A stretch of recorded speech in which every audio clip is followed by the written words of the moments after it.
This video contains explanation of the topic Kingdom Plenty and Kingdom Animalia, and we will discuss only the main features of these kingdoms here. And that is from chapter number 2, Biological Classification, class 11th, Biology subject. So what are the main features of Kingdom Plenty? So Kingdom Plenty includes all the plant on earth, and Kingdom Animalia includes all the animals present on this earth here. So let's start. Kingdom Plenty includes all eukaryotic chlorophyll containing organisms commonly called plants. कि जो kingdom plenty में है उसमें सारे जितने भी eukaryotic chlorophyll containing organism होते हैं जिन्हें हम प्लांट्स कहते हैं उसको इंक्लूड किया जाता है. A few members are partially heterotrophic such as the insectivorous plants और पैरासाइट्स. तो जनरली ये क्या होता है, अगर क्लोरोफिल है इसमें तो ये ऑटोट्रोपिक मोड ऑफ न्यूट्रिशन होता है इन सब के अंदर, क्योंकि अपना फूड खुद बना लेते हैं. लेकिन उनमें से भी कुछ जो एग्जाम्पल होते हैं प्लांट के वो पार्शियली हेट्रोट्रोपिक होते हैं, यानी कुछ सब न्यूट्रिएंट के लिए वो इंसेक्ट्स को खाते हैं या पैरासाइट की तरह से दूसरे के ऊपर डिपेंड करते हैं. Example are bladderwort and Venus flytrap are examples of insectivorous plant and Cuscuta is a parasite. तो जो ये ब्लैडर वोट है और वीनस फ्लाई ट्रैप है ये इंसेक्टिवोरस प्लांट है, यानी इंसेक्ट्स को खाते हैं, उनकी बॉडी से नाइट्रोजन एब्जॉर्ब करने का काम करते हैं. ये वैसे फोटोसिंथेसिस भी होती है इनके अंदर, लेकिन जो नाइट्रोजन की रिक्वायरमेंट है वो इस तरह से पूरी करते हैं वो. और कस्क्यूटा एक पैरासाइट होता है, मतलब जो प्लांट है वो पूरी तरीके से पैरासाइट है जो दूसरे फूड प्लांट के अंदर अपनी रूट्स वगैरह या जो सकर्स होते हैं वो डाल देता है और उसी से न्यूट्रिशन लेता रहता है. Then the plant cells have an eukaryotic structure with prominent chloroplast and cell wall mainly made of cellulose. और जो प्लांट सेल होता है उसमें यूकैरियोटिक स्ट्रक्चर है. यूकैरियोटिक हम किसे कहते हैं कि एक वेल डिफाइंड न्यूक्लियस होता है और मेम्ब्रेन बाउंड ऑर्गेनल्स प्रेजेंट होते हैं उसके अंदर.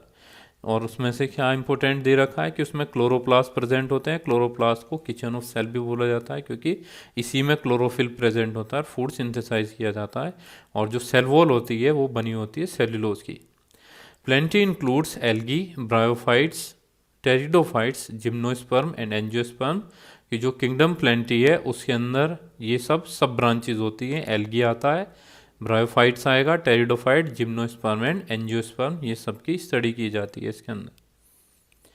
Life cycle of plant has 2 distinct phases. और जो लाइफ साइकिल होती है प्लांट की उसमें 2 अलग अलग फेज होती हैं distinct. The first is the diploid sporophytic and the haploid gametophytic that alter with each other. यानी डिप्लॉइड तो स्पोरोफाइटिक होती है जहाँ पे स्पोर्स बनते हैं, ठीक है. जो डिप्लॉइड स्टेज होगी उसमें स्पोर फॉर्मेशन के थ्रू बनता है सब कुछ. और जो हैप्लॉइड होते हैं हमारे वो गैमेटोफाइटिक होते हैं, यानी वहाँ पे गैमेट्स का प्रोडक्शन किया जाता है. और ये दोनों अल्टरनेटिवली चलती हैं कि पहले डिप्लॉइड आई, फिर हैप्लॉइड, फिर डिप्लॉइड, फिर हैप्लॉइड. तो इसी को हम क्या बोल देते हैं, अल्टरनेशन ऑफ जनरेशन भी बोला जाता है. तो जो लेंथ है हैप्लॉइड और डिप्लॉइड फेज की, ठीक है, the length of haploid and diploid phases and whether these phases are free living or dependent on others vary among different groups in plants. ठीक है, जो लेंथ है हैप्लॉइड और डिप्लॉइड फेज की कि क्या ये फेज फ्री लिविंग है या डिपेंडेंट है एक दूसरे के ऊपर, ये अलग अलग प्लांट में अलग अलग तरीके से मिलती है. ठीक है, यानी किसी में फ्री लिविंग होंगी, किसी में डिपेंडेंट होती है दूसरे पे, और इसी फिनोमिना को अल्टरनेशन ऑफ जनरेशन कह देते हैं. We move on to the main features of kingdom Animalia.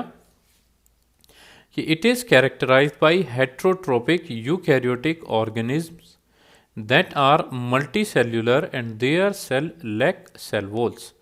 तो किंगडम एनिमलिया के अंदर हेट्रोट्रोपिक यूकैरियोटिक ऑर्गेनिज्म आते हैं, और ये सारे ज़्यादातर क्या है, मल्टी सेल्यूलर है, यानी made up of more than 1 cell.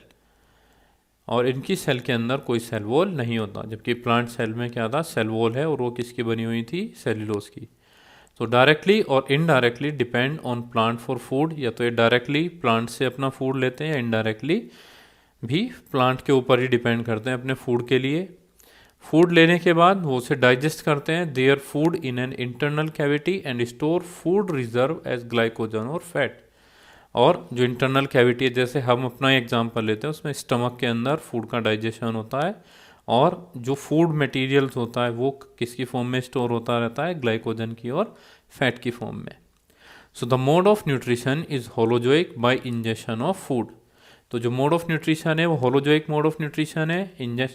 Holozoic का मतलब है जो डिफरेंट स्टेप्स में होता है। जैसे सबसे पहला जो लिया जाता है यानी इंजेक्शन हुआ, फिर उसे च्यू करते हैं, हम चबाते हैं, चबाने के बाद स्वेलो करते हैं, ईसोफेगस से स्टमक में जाता है, इंटेस्टाइन में जाता है। इस तरह डिफरेंट डिफरेंट स्टेप्स होती है, तो उसे हम होलोजोइक मोड ऑफ न्यूट्रिशन बोल देते हैं। And they follow a definite growth pattern and grow into adults that have a definite shape and size.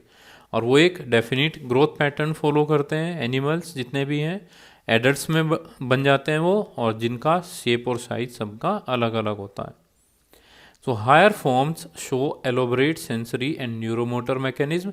जो हायर फॉर्म्स होती है एनिमल्स की, उनमें सेंसरी और जो न्यूरोमोटर मैकेनिज्म होता है यानी ब्रेन डेवलप हो चुका है, उसमें जो नर्वस सिस्टम है और जो सेंसरी सिस्टम है वो सही से काम करता है, ठीक है, और हाईली एडवांस लेवल पे होता है वो सब। So most of them are capable of locomotion, और ज़्यादातर वो चलने के काबिल होते हैं।